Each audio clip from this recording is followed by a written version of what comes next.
Takže čau lidi, dneska se tady dám zalétat s tímhletím krasavcem.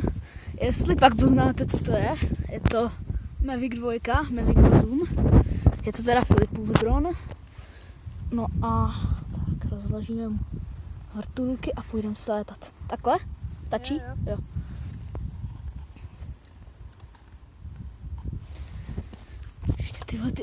Ještě tyhle dvě.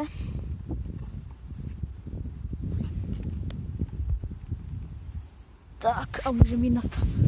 Kokos. Teď je celkem jako nevětrno, takže trošičku fouká, ale jenom maličko. Jdeš na to?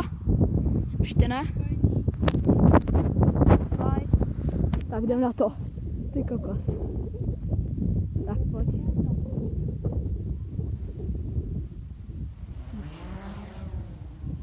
Ty kokos.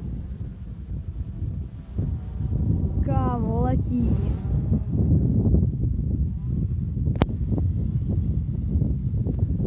Ten krasavac váží skoro kilo.